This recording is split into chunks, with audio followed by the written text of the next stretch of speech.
Hi guys, this is Alea Jen and welcome back to my YouTube channel. So for today's video, bakit nga ba dito sa Hong Kong, ito yung top na kailangan meron ka dito. Unang-una is pasensya, pangalawa is sipag, pangatlo is mabilis or maano ka makinig ba, mabilis ka mag-catch up ng inuutos sa'yo, and pang-apat is masayahin, katangian, panglima is sabihin na nating positive or basta matulungin, ganun ba yun?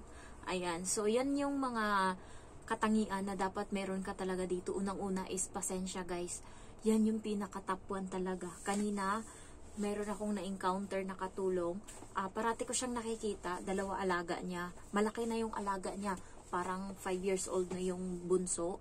Ano yun, karga-karga niya pa yun ha, umaakyat sila ng hagdan, karga-karga niya, kasi nga malilate na, tapos may isa pang lalaki, so 2 alaga niya, tapos parating stress siya dyan, pero iwan ko ba't siya nagtitiis. And then kanina tinopak yung bata, umupo doon malapit sa elevator, tapos pinindot ko, nagaantay ako ng elevator kasi sa taas pa, so inaano niya, sinisigawan niya yung katulong, sabi niya, you're so mean, ginaganon niya. Ako yung narindi ba, naiinis ako, tas yung katulong napipiko na din. Sabi ko, ano nangyari dyan te? Sabi niya, kakagising lang kasi. Tapos, alam mo yung naghahanap lang siya ng dahilan para utusan niya yung katulong. Alam mo yung hindi naman siya sumisinga, tissue, give me tissue. Tapos yung katulong, nagbibigay naman, pero alam mo yung hindi na natutuwa yung katulong, tapos bigay siya ng bigay, tapos tissue again, you're so mean, gumaganon. Ay, maririndi ka talaga. Yan yung, kanina, pag parang ang sarap, mademonyo ka talaga, parang ang sarap nang hawakan sa liig, tas ihampas doon sa elevator. Tapos sabi ko sa kanya, sa bata, napikon ako, sabi ko, umalis ka dyan sa elevator, sabi kong ganun. Pagbubukas siya, tilapon ka sa loob, sabi kong ganun. Tapos tinignan niya ako, tinignan ko rin siya, kasi alam mo yung naawa ka sa katulong ba na ginaganon. Buti na lang yung alaga ko, hindi na yan ganyan gayon. Naaway ko yan kapag ganyan, bugbog ka sa akin. Kunwari na ako, nasagi ako, or kunwari, alam mo yung natapilok ako, tas biglang tulak sa ulo, buisit ka na bata, kawag mo kong ginaganyan. Kahapon nga, binasa ako. Yung towel na basa, ginanon sa ko, sa pantalon ko, tinignan ko siyang maigi, tas bit-bit ko yung shower ba. Hakpas kung ganun yung shower, tapos tingin siya sa akin, buti ka mo hindi siya natamaan. Pikon talaga ako nung time na yun. Ang ikli na ng pasensya ko ngayon, narindi ako sa ginawa niya.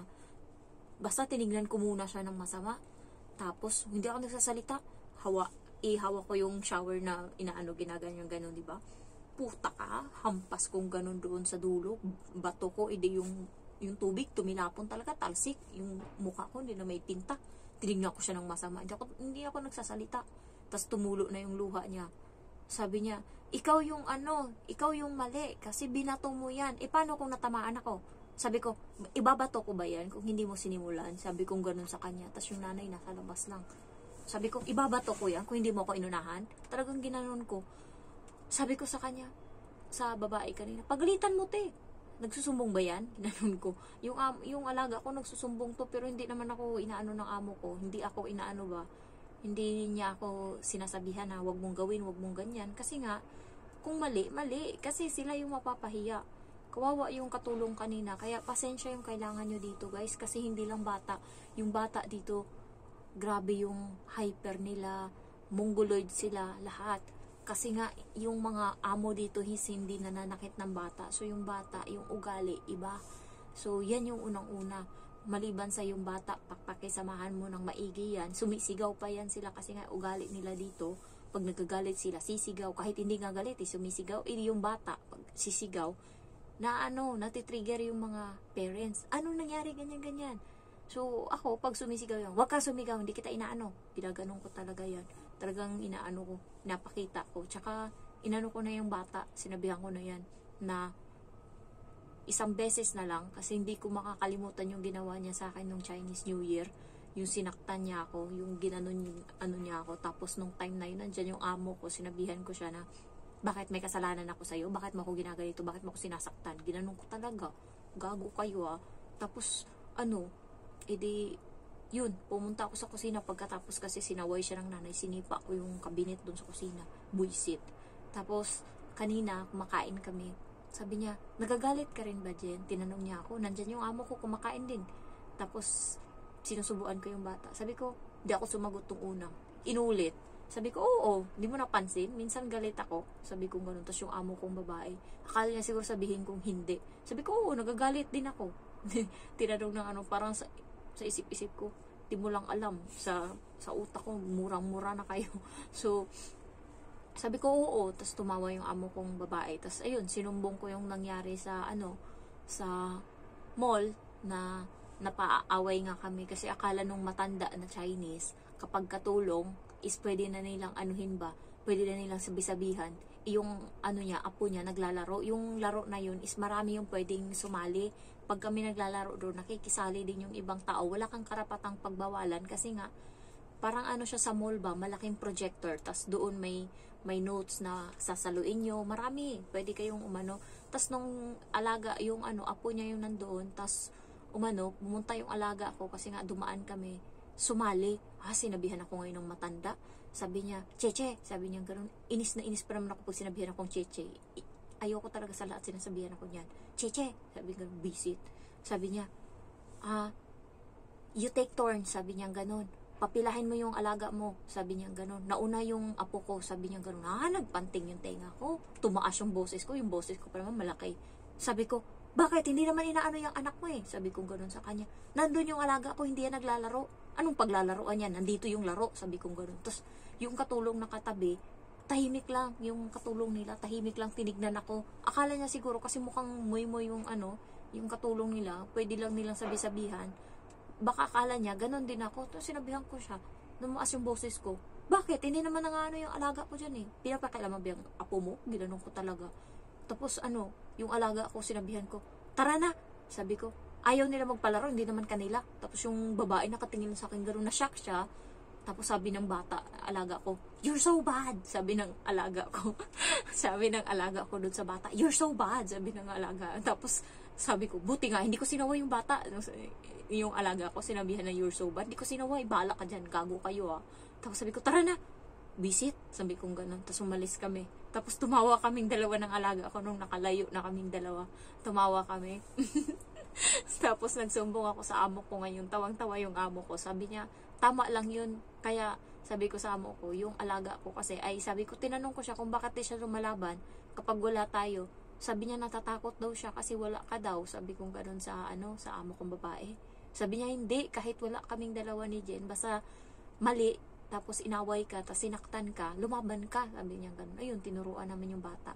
Next is, dapat masipag ka dito. Kahit wala sila, dapat consistent yung trabaho mo para i-renew kanila and magustuhan kanila. Kasi kapag sa unang mahigpit yan sila, kapag alam nilang kahit wala sila, nagsisipag ka is, pabayaan ka na nila, walang silang pakialam sa'yo as long as may tiwala sila sa linis mo, may tiwala sila na kahit wala sila, hindi kayong hihilata-hilata. Katulad sa akin ngayong araw, umalis sila maaga, alas 7.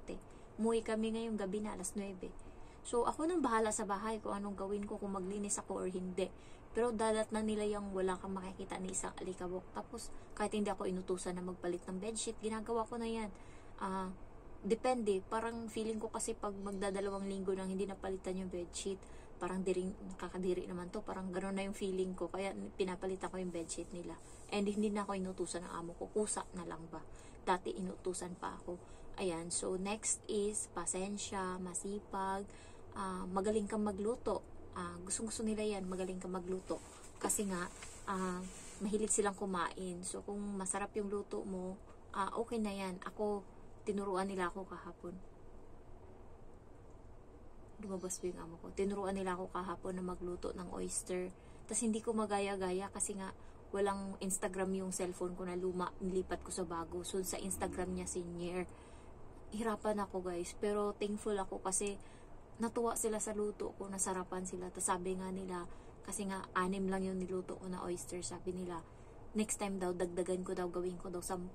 Ayan. So, nasarapan sila, pero feeling ko hindi masarap. Sila lang, nasarapan. Tungtuwa, thank you daw. Para daw, ang galing-galing ko daw magluto. So, yun yung gusto nila, yung magaling magluto. Kasi nga, mahilig silang kumain. So, kapag parang magaan lang sa bahay, kapag walang masyadong simangot, walang comment, ganyan, ang pangit ng luto mo. Maano lang, madali lang. Next is, gusto nila na ugali is masayahin. Ayaw nila nang nakasimangot, guys. Napapansin nila dito, pag nakasimangot ako, gumagawa sila ng paraan para hindi na ako sisimangot. Kasi sumisimangot lang naman ako pag nag-aaway kami ng bata. Ayan, so gumagawa sila ng way. Minsan sinasabi ng amo ko, kasi nga, kapag nagalit ako, napapansin ng amo ko, hindi agad nawawala yung galit ko, inabot pa yun ng ilang araw. So, nung nakaraan, sinita ko yung away kami ng bata, tapos sinabi ko sa amo ko, sa susunod, kapag ganyan pa yung ugali niyan, uwi na lang akong Pilipinas, ba't magtitiis ako dito? Ginanon ko talaga, ang abno ko talaga. So, sabi ng amo ko, kausapin daw nila yung alaga ko. So, kinabukasan, yun, kinausap niya yung alaga ko na huwag nang gawin yun kasi nga alis talaga ako, sinasabi ko sa kanila hindi ako magtitiis dito. Tapos ayun, napapansin na nila yan simula nung sinabihan ko sila nun. Tapos parang ilang araw umiiwas ako sa bata, hindi ako nagkikipag-usap, kung ano lang yung itatanong ng bata, yun lang yung sasagutin ko, pero hindi ako nagkikipaglaro, hindi rin ako ngumingiti sa bata. So napansin ng amo ko, tapos parang gusto niya magkalapit ulit kami ng bata. Sabi niya, sunduin mo yung bata. Sabi niya, kasi sinabi niya sa akin kanina sa sasakyan, gusto ka daw niya kasama mamaya pag uwi niya. Tapos tinanong ko yung bata nung sinundo ko, sinabi mo ba sa mama mo na gusto mo ako yung sumundo sa'yo? Sabi niya, hindi. Sinungaling yung amo kong babae. Gusto niya lang talaga na bumalik yung loob ko sa bata, kasi nga napansin na ng amo kong babae na kapag nagalit ako, hindi talaga, ma-pride ako, guys. Yung kapatid ko nga 6 na taon, hindi ko pinapansin eh. Ganun ako kalala, kahit na sila na yung lumalapit, sila na yung nagre-reach out, pero matigas ako. Yun yung iniiwasan ko, kahit yung mama ko sumusuko yan sa akin pag ako nagalit eh. Kasi hindi talaga, parang nahihirapan ako, kaya pag may kaaway ako, ayoko talaga ng may kaaway, kasi nga, hindi ko na yan babatiin hanggang kailan, yung kaaway ko na kaibigan. Buti pag kapamilya, tinatry ko pa. Pero pag kaibigan, tapos nagkaaway, di na yun babalik. Mamatay na lang ako, hindi ko na yan papansinin uli. Ganun ako katlala. Kaya ayoko talaga. Yung parang wala na akong pakialam sa'yo, ganun na lang. Kung gusto mo akong pansinin, bahala ka dyan. Pero hindi na ako katulad dati na isang sagot na lang, pero hindi na talaga. As in, kaya may mga kaibigan ako na hindi ko na sila kaibigan ngayon. Walang away na nangyari, walang ganyan, pero merong mali ba? Merong mali. So, hindi ko na yun kinakausap. Nagre-reach out. Minsan nga, tinatag pa ako eh. Na, na yan, banding naman tayo ganyan. Hindi na, wala na. Kahit okay na. Dito na lang ako sa kwarto. Parang nasa-satisfy na ako ngayon sa buhay ko. Konti na lang yung hindi ko naikot dito na gusto kong mapuntahan. Yung Sky 100, yung Disneyland sa loob, labas nakapunta na ako eh. Sa loob mismo, Sky 100, and then yung sa Taio, yun lang. Tsaka yung yun lang, last na pala yun. Ayoko na ng bundok, parang napagod na ako. Parang pare-pareho lang din naman ang mukha eh. Tsaka parang gusto ko na lang ngayon mahiga, matulog. Ayan, so, ayan lang guys. Dapat meron kayo ng ugali na yan. Hindi pwede na masipag ka lang dito sa Hong Kong. Kailangan yung mental mo din, yung positive mind, kailangan din yun. Kasi yung kapatid ko, puro sipag lang yung kanya. Pag dinatnan siya ng mga ganyang struggle, ang bilis niya ma-shaken, ang bilis niya akong puntahan, ang bilis niya akong iyakan. Ganito nangyari, ganyan. Yung utak niya, hindi ganun ka-stable ba?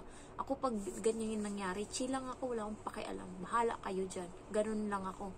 Siya, dinidibdib niya. Yun yung medyo mali, kasi pwede ka magkaroon ng depression, anxiety, ganyan. So, thank you for watching guys, and I love you all. Bye-bye.